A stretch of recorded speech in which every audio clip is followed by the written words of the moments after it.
আসসালামু আলাইকুম। প্রিয় দর্শক, অন্য মঞ্চের আলাপচারিতায় আপনাদের সকলকে আমন্ত্রণ জানাচ্ছি। দর্শক, আপনারা জানেন এই মুহূর্তে রাজনীতিতে বিচিত্র সব ঘটনা ঘটছে। প্রথমত জুলাই সনদ কিভাবে বাস্তবায়ন হবে সেটা নিয়ে সরকার কি করতে পারে, তারা কি আদেশ দিতে পারে এটা নিয়ে আলোচনা। এবং সেটার মধ্যে আবার কি হবে ওটা দেওয়ার পর বিএনপির বক্তব্য তাদের সঙ্গে প্রতারণা করা হয়েছে। জাতীয় ঐক্যের নামে অনৈক্য তৈরি করা হয়েছে। এর মধ্যে জামাত বলছে গণভোট করতে হবে এবং সেটা ইমিডিয়েট করতে হবে। নির্বাচনের আগেই করতে হবে। বিএনপি বলেছে নির্বাচনের দিন করতে হবে। এই সমস্যাগুলি মিটবে কিভাবে? না মিটলে নির্বাচন হবে কিভাবে? এর মধ্যে আবার ওই যে বলে না গধের উপর বিষ ফোঁড়া, সেটা হলো যে এনসিপির প্রতীক চাইলো শাপলা পাইলো কলি। এখন কেউ বলছে কলি পাওয়া ঠিক হচ্ছে না, শাপলা পাওয়া উচিত ছিল। এইসব নিয়ে আমরা আজকে কথা বলব এবং কথা বলার জন্য যথারীতি আমাদের শুক্রবারের অতিথি জনাব আনিস আলমগীর, সাংবাদিক ও কলামিস্ট আপনাদের আমন্ত্রণে এসেছেন। জনাব আনিস আলমগীর, আপনাকে আমাদের অনুষ্ঠানে স্বাগত জানাচ্ছি। জনাব আনিস আলমগীর, আপনি যদি একটা একটা করে বলেন যে আসলে জুলাই সনদ নিয়ে হচ্ছেটা কি? সেটা তো একটা বড় কোয়েশ্চেন জাতির। হচ্ছে এটা কি? কত কোটি টাকা খরচ করে ৯ মাস ধরে বৈঠক করে তারা যেটা প্রোডাকশন দিল, সেটা নিয়ে এখন যেই কয়টা বাজারে দল ছিল তারাই এটাকে আপত্তি করছে। বাজারে আ বলছে এজন্যই যে বাজারে অনুপস্থিত তো আরো অনেক দল আছে। ৫৫ টা দলের মধ্যে মাত্র ২৫ টা দল এটাতে স্বাক্ষর করেছে। সো বাকিরা অনেকের বাইরে বাকিদেরকে রেখে দিয়েছেন আপনি। এখন ঐক্যের মধ্যে যারা ছিলেন, তাদের মধ্যে আবার সৃষ্টি হয়েছে এখন অনৈক্য। এবং প্রধানত এই অনৈক্য আ যে কারণটা সেটা হচ্ছে যে বিএনপি যেই আ অভিযোগ করছে সেটা হচ্ছে যে এটা তাদেরকে এক ধরনের প্রতারণা করা হয়েছে এবং এটার আ রেফারি যারা আছে তারা নিজেরাই গোল দিয়ে দিচ্ছে। আর যে তাদের মূল অভিযোগের যে বিষয়টা সেটা হচ্ছে যে ৪৮ টা সংবিধান সংক্রান্ত যেই আ প্রস্তাবনা রয়েছে, সেখানে ১৮ টার মধ্যে তাদের আ নোট অফ ডিসেন্ট দেওয়া আছে। এবং কি কারণে দেওয়া আছে সেটাও এখানে উল্লেখ আছে। কিন্তু আ আ ঐক্য ও আ ঐকমত্য কমিশন যেই আ চূড়ান্ত যে রিপোর্ট দিয়েছে, যেখানে ভোটের কথা বলা হয়েছে সেখানে ওইগুলো উল্লেখ নাই। তো উল্লেখ যদি না থাকে তাহলে তো সত্যি এটা একটা প্রতারণা একটা দলের সঙ্গে। আর রাইট। দ্বিতীয়ত হচ্ছে যে এর গণভোট কোন দিন হবে? এটা রিজনেবল কাহিনী হচ্ছে যে এটা ভোটের দিন হওয়া উচিত। কিন্তু না, এটা ভোটের আগে হতে হবে। এবং আগে হতে হলে কেন জাতির এত টাকা শ্রাদ্ধ করবে? এবং আগে হওয়া এবং ভোটের দিন হওয়ার মধ্যে পার্থক্য কি? সেটাই তো আমরা বুঝতে পারছি না। যদি সেটা বুঝানো যেত যে আগের দিন হলে আমাদের এই লাভ, ভোটের দিন হইলে আমাদের এই ক্ষতি, তো সেটা মানুষ বুঝতে পারত। আর সবচেয়ে বড় কথা হচ্ছে এখানে অ ৯ মাস যেই দিয়ে দেওয়া হয়েছে, আপনার টাইম ফ্রেম দিয়ে দেওয়া হয়েছে। যদি এরা বাস্তবায়ন করতে ব্যর্থ হয়, তাহলে ৯ মাসের মধ্যে এটা অটো হয়ে যাবে। অটোই যদি হয়ে যায় তাহলে এবং আরেকটা বিষয় হচ্ছে যে এটাকে আইনি ভিত্তি দেওয়ার জন্য সরকার একটা ইয়েও দেবে, অধ্যাদেশও জারি করবে। তো এত কিছুর পরেও যখন অধ্যাদেশ জারি করবেন, যখন আইনি ভিত্তি দেওয়ার জন্য ৯ মাসে অটো হয়ে যাবে এবং তাও না পারলে পরবর্তীতে এরা আবার বসে ডিসিশন নেবে সংসদ সদস্যরা। এত কিছু রাখা সত্ত্বেও তাহলে গণভোটটা কি কারণে সেটাই আমি বুঝি না। এটা আমার মাথায় আসছে না। আপনি জানেন কিনা জানি না। আর এই গণভোট যদি আ হবেই, সেখানে যদি আবার না ভোট ইয়ে হয়, আপনার জয়ী হয়, তাহলে এই যে অধ্যাদেশ জারি করছেন আপনি, না ভোট জয়ী হওয়াটা অসম্ভব কিছু না। যদি বিএনপি এখানে অবস্থান নেয়। বিএনপি অলরেডি সোশ্যাল মিডিয়ায় তাদের ক্যাম্পেইন আছে। অনেকগুলো ইস্যুতে তাদের না। এবং এটা রাইট। ধরেই নিচ্ছে যে তারা গণভোটের বিরুদ্ধেই একটা অবস্থান নিয়েছে। জুলাই সনদের বিরুদ্ধে তারা অবস্থান নেয় নাই। কিন্তু গণভোটের বিরুদ্ধে তাদের অবস্থান না। কিন্তু এটাকে জুলাই সনদের এগেইনস্ট এ যাওয়া তো বিচিত্র কিছু না। তো এই পরিস্থিতিতে রাইট। আমার মনে হচ্ছে বিষয়টা খুবই ঘোলাটে। আর সবচেয়ে বড় যে বিষয়টা কালকে আ আসিফ নজরুল যেই আ ইয়ে দিলেন, প্রেস ব্রিফিং বললেন, সেখানে উনি উল্লেখ করছেন যে এখন উনি এটা দুঃখ প্রকাশ করেছেন যে মানে হতাশা ব্যক্ত করেছেন যে রাজনৈতিক দলগুলোর এই বিভক্তি আমরা এখন কি করতে পারি? সরকার একটা বিব্রতকর পরিস্থিতিতে। এই পরিস্থিতিতে এটা চূড়ান্ত সিদ্ধান্ত নেওয়ার মালিক এখন আ প্রধান উপদেষ্টা। উনি করবেন। তো প্রধান উপদেষ্টা কি রাষ্ট্রের সর্বোচ্চ ব্যক্তি নাকি? উনি কি করে এটা চূড়ান্ত সিদ্ধান্ত দেন? এখানে চূড়ান্ত সিদ্ধান্ত দেওয়ার জন্য তো রাষ্ট্রপতি আছে। তো রাষ্ট্রপতি পদটা তাহলে বিলুপ্ত করে প্রধান উপদেষ্টা রাষ্ট্রপতির ঊর্ধ্বে এটা এখানে ডিক্লেয়ার করে দিলেই তো হয়। এত সব তাল বাহানোর তো প্রয়োজন নেই মনে হয় আমার। হুম। আসলে মানে আপনি যে কথাটা বললেন যে সমস্ত সিদ্ধান্ত দেওয়ার দায়িত্ব প্রধান উপদেষ্টা। মানে কি এই যে শেখ হাসিনার আমলে যে একটা প্র্যাকটিস চলতো যে শেখ হাসিনা সব সিদ্ধান্ত দেবেন। এখন আমরা প্রধান উপদেষ্টাকে দিচ্ছি। কেন? উনি কি সব জানতা? উনি যে কতটা জানেন এটা তো গত ১ বছরে আমরা দেখেছি। কাজেই এই যে প্র্যাকটিসটা সেই একই প্র্যাকটিস কিন্তু। তো এটা আমরা হুম। কেন যাবোই না? যাই হোক আমরা অন্য একটা প্রসঙ্গে আসি। আপনি জানেন একটা জিনিস, সেই জিনিসটা হলো যে এর মধ্যে এই গণভোট নিয়ে আপনি যে বললেন না যে একটা সম্ভাবনা আছে, না হয়ে গেলে কি হবে? না যদি হয়ে যায় তাহলে এতদিন ধরে যে এতদিন ধরে যে আমরা যে আলোচনা করলাম, টাকা-পয়সা খরচ করলাম, সবই তো না হয়ে যাবে। কিন্তু এই যে হুম। সংস্কার জুলাই সনদ যেটা হয়েছে, তার মধ্যে তো ভালো অনেক কিছু আছে। এই সবগুলিকে না করার যে রিস্কটা, এই রিস্কটা এবার জামাতে ইসলাম নেওয়ার জন্য তো গো ধরেছে কেন? জামাতের এই গো ধরার কারণটা কি আপনি কোন ধারণা করতে পারেন? কেন এর মধ্যে পিছনে কি রাজনীতি থাকতে পারে? আমি জানি না তারা বিএনপি যেটা করবে সেটার বিরোধিতা করাই হয়তো এখন তাদের রাজনীতি হয়েছে। আওয়ামী লীগ যা করবে তার বিরোধিতা করা যখন একসময় বিএনপির রাজনীতি ছিল। এখন এই অবস্থায় কেন তারা একটা জুলাই সনদ করেছে। আপনি যেটা বললেন ৮৪ টা পয়েন্টের মধ্যে সবগুলো তো খারাপ তা তো না। অনেকগুলোই তো রাইট, জাতির প্রয়োজন আছে। তো আছে রাইট। সেগুলোর জন্য তো সংসদই ছিল সবচেয়ে বেটার ওয়ে। এখন আপনারা সংসদকে পাশ কাটিয়ে নিজেরা করতে চান। সেই জায়গায়ও আপনাদের আপত্তি। এবং গণভোট কেন আগেই হতে হবে সেটার কোনো ব্যাখ্যা আমি সুস্পষ্টভাবে পাচ্ছি না। যে এটাতে এই উপকার হয়। এখন তো মানুষ অন্যভাবে দৌড়ে নিতে পারে। গণভোট যদি না হয়, কোন কারণে এটা যদি করেন, তারা তো একসঙ্গে বলবেন যে আমাদের জুলাই চলে গেল। এবং বাস্তবে তো তাই যাবে। আপনি তো যখন গণভোটে যখন এটা না হয় তখন তো আপনার কোন স্কোপ থাকে না যে সেখানে আবার হাঁ করানোর। এবং রাইট। সংসদে সেগুলোকে পাস করানোর। তো এখন যদি তখন এবং এই না ভোট দিয়ে হয়তো আরেকটা তছনছ শুরু হয়ে যাবে রাষ্ট্রের মধ্যে তাহলে কি এবং এটা মানবে কিনা আল্টিমেটলি তখন আল্টিমেটলি আপনার কি মনে হচ্ছে যে নির্বাচনটাকে বিলম্বিত অথবা ভন্ডুল করার জন্য এগুলি হচ্ছে?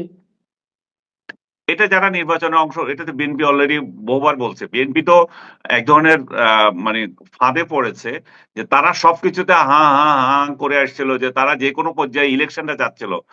আপনি বহু আলোচনায় বলছিলাম যে বিএনপি ইলেকশনের জন্য মরিয়া হয়ে গেছে। এই ইলেকশনের জন্য মরিয়া হতে গিয়ে তাদের অনেক কিছু স্যাক্রিফাইস করতে হচ্ছিল।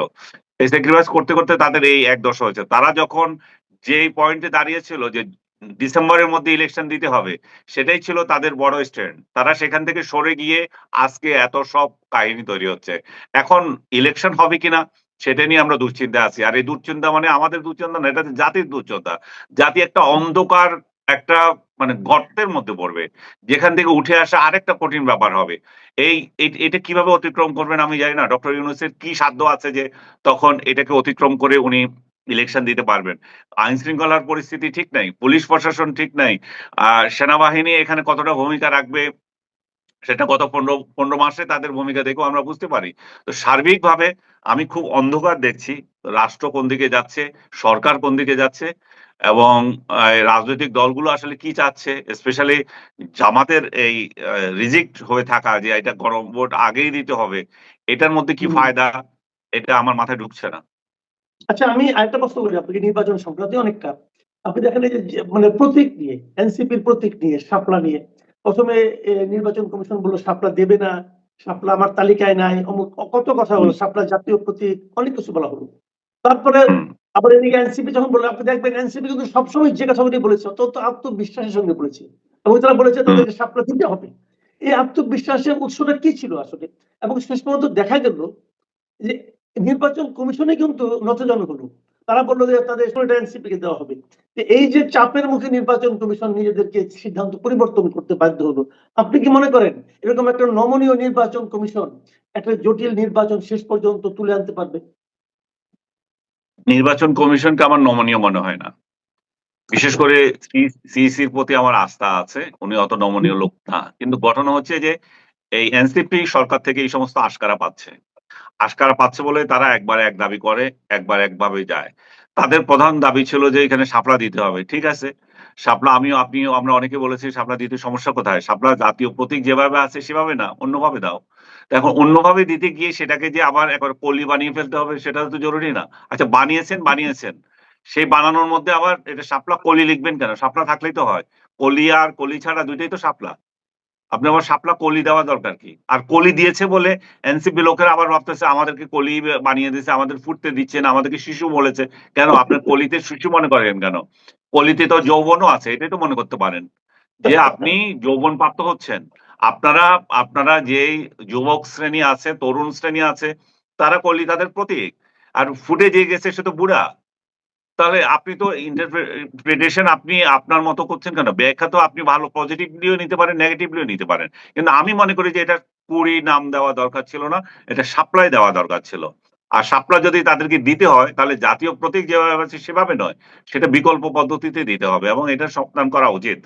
আমার কেন জানি মনে হয় এগুলো সাজানো গেম। এগুলাই সাজানো গেমের মাধ্যমে এরা এভাবে আগাচ্ছে। হুম। তো এখন সব মিলিয়ে আমি আমি আমাদের আলোচনা শেষ পর্যায়ে নিয়ে আসি আসলে। সব মিলিয়ে আপনার কাছে কি মনে হচ্ছে? সামনে নির্বাচনকে নিয়ে আপনি আসলে কি দেখছেন? মানে কি হতে পারে? কোন দিকে কি হতে পারে? রাজনীতির দিক দিয়ে কি হতে পারে? ডক্টর ইউনূসের দিক দিয়ে কি হতে পারে? এবং সবচেয়ে বড় কথা জনগণ যে প্রত্যাশা করেছিল দীর্ঘদিন ধরে যে তারা একটা নির্বাচন, অবাধ নির্বাচন হবে, সেই নির্বাচনে ভোট দিতে চাইবে।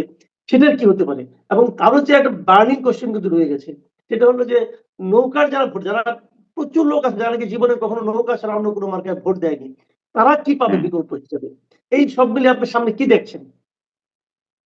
না, আপনার শেষ কথাই বলি যে নৌকার প্রতীকে যারা ভোট দেবে তারা কোথায় দেবে? সেটা তো শেখ হাসিনা তার সাম্প্রতিক ৩ টে মিডিয়ার সাথে ইন্টারভিউতে যে ইন্টারভিউ দিলেন Reuters, AFP G, plus the independent পত্রিকা লন্ডনের ৩ টাতেও এটা তো প্রতিফলিত হয়েছে। প্রায় একই রকম কথাবার্তা এই ৩ টে নির্বাচনে ৩ টে ইন্টারভিউতে আছে যে নির্বাচনে তারা তার দলের লোকেরা ভোট দিতে যাবে না। এখন আপনার আগের কথাই বলি যে আপনি কি অন্ধকার দেখছেন? আমি অন্ধকার দেখছি এই জায়গায় মানে অনিশ্চয়তা দেখছি এই জায়গায় যে নির্বাচন নিয়ে যারা নির্বাচনে যেতে পারত বিএনপি, জামাত এবং আদার্স এরা তো এক সুরের লোকজন সব। এখানে তো আওয়ামী লীগ নাই, ১৪ দল নাই, আ জাতীয় পার্টি নাই।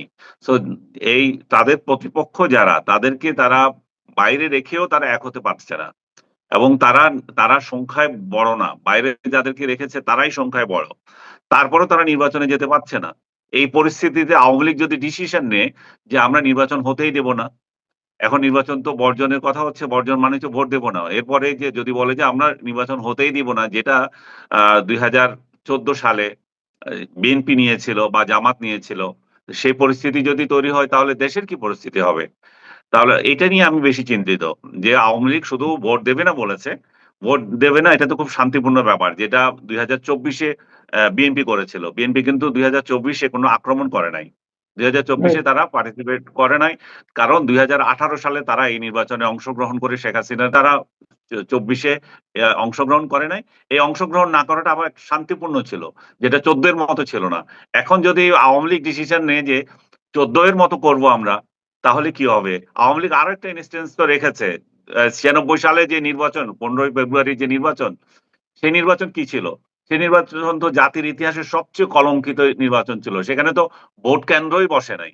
তারপরে ডিক্লার হয়ে গেছে কে প্রার্থী। তারপর সেই প্রার্থীরা এবং কয়দিনের মধ্যে সেটা একটা বিশেষ প্রয়োজনে তারা সংসদে বসেছিল এবং অ্যা বিশেষ আপনার এই যে কেয়ারটেকার গভর্নমেন্ট বিল পাস করে তারা বিদায় নিয়েছিল। তো এখন জি। যদি ৯৬ সালে আপনি খেয়াল করে দেখেন একই কায়দায় আওয়ামী লীগ বর্জন করেছিল এবং কি হানাহানি হয়েছিল এবং কোন ভোট কেন্দ্রই বসতে পারে নাই। তো আওয়ামী লীগ যদি ৯৬ এর স্টাইলে ইলেকশন করতে যায়, আ আ বর্জন করতে যায়, আওয়ামী লীগ যদি বিএনপিকে অনুসরণ করে ২০১৪ স্টাইলে যায়, তাহলে যে ভয়াবহতা হবে সে যদি ২৪ কে ২০২৪ কে সরি ১৪ কে অনুসরণ করে যদি যায় সেটা ভয়াবহতা হবে। আর ২৪ কে অনুসরণ করে যদি যায় তাহলে ঠিক আছে। যারাই আসুক তারা আসুক। দেখা যাক তখন কি হয়। তখন আওয়ামী লীগ কতদিন টিকে সেটা হচ্ছে বিষয়। কারণ শেখ হাসিনা তো এর মধ্যে ডিক্লার করেছে যে এরা হবে অবৈধ সরকার এবং অবৈধ সরকারের সময় তিনি দেশেও ফিরে আসবে না। এর মধ্যে আপনি জানেন যে তার বিরুদ্ধে রায়ও হয়ে যাবে। তো সবগুলো মিলে আসলে দেশ কোথায় যাবে আমি জানি না। কিন্তু আশঙ্কার বিষয়। ডক্টর ইউনূসের হাতে মানুষ ক্ষমতা দিয়ে যে এই উচ্চাশায় মানে আশা বেঁধেছিল আরকি, সেটা গুড়ে বালি হয়েছে। উনি পদে, পদে সর্বত্র উনি সর্বক্ষেত্রেই উনি একজন ব্যর্থ শাসক হিসাবে প্রমাণিত হয়েছে। আমরা যারা উনার সমালোচনা করতাম, আমাদেরকে যারা আ অ্যাটাক করত, এখন সুখের খবর নাকি দুঃখের খবর বলব না। ওরাই এখন ডক্টর ইউনূসকে গালাগালি করে। যে হুম। আমাদেরকে আমরা যারা আমি তো ডক্টর ইউনূসের সমালোচনা করছি ৬ মাস পরে।